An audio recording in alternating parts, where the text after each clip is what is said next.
ചൂടും നശിച്ചതും കേളടിയേ കേളടിയേ ദിന ദിന ദിന ദിന ദിന ദിന ദിന ദിന ദിന ദിന ദിന ദിന ദിന ദിന ദിന ദിന ദിന ദിന ദിന മുസലോ പപാത്ത என்ன தெரியாதா ഒലക്ക ഇരുമ്പൊലക്ക വീണത്രേ മഹാഭാരത യുദ്ധം കഴിഞ്ഞു കാലം 36 തികഞ്ഞു ദ്വാരകപുരിയിലെത്തി മാമുനി വിശ്വാമിത്രനും കണ്വനും മുനിമാരെ കണ്ടപ്പോൾ യാദവരിൽ ചിലർ പരിഹസിച്ചിടുവാൻ നിനച്ചുകൊണ്ട് പെൺവേഷം കെട്ടിച്ചു ഗർഭിണിയെ പോലെ സാമ്പനെ മുന്നിലായി കൊണ്ടുചെന്നു ചൊന്നാലും മുനിമാരെ പൂർണ്ണ ഗർഭിണിയാകും ഇവളുടെ സന്തതി ആണോ പെണ്ണോ ത്രികാലങ്ങൾ അറിയുന്ന മാമുനിമാർ പരിഹാസ ശരമേറ്റ് കോപാന്തരായി യാദവർക്കായി ശാപം ചൊരിഞ്ഞു ഈ ഗർഭിണിയാം സാമ്പൻ പ്രസവിക്കും ഒരു ഇരുമ്പുലക്ക യാദവകുലം മുഴുവൻ അതുകൊണ്ടടിച്ചു മരിക്കും നാളേറെ ചെന്നില്ല സാമ്പൻ പ്രസവിച്ചു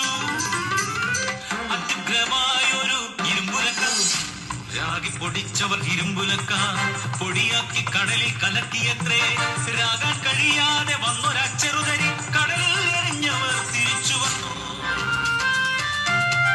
തീരത്തു വന്നടിഞ്ഞ പൊടിയെല്ലാം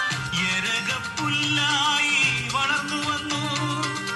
ഇരുമ്പിൻ ചെറുതരി വിഴുങ്ങിയ ഒരു മത്സ്യം ജരയെന്ന വേടന്റെ ചുണ്ടയില മുറിച്ചപ്പോൾ കണ്ട് ഇരുമ്പെടുത്ത വേടൻ അമ്പിൻ തുമ്പിലെ മുനമ്പാക്കി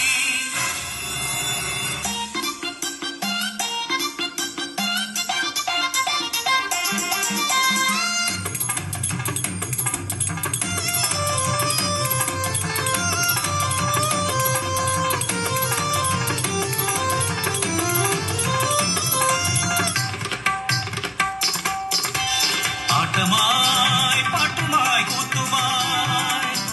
മദ്യപിച്ചു മത്തരായി യാദവന്മാർ പലതും പറഞ്ഞു വഴക്കടിച്ചു വേഗം തമ്മിൽ തമ്മിൽ കൊല്ലാനൊരുങ്ങി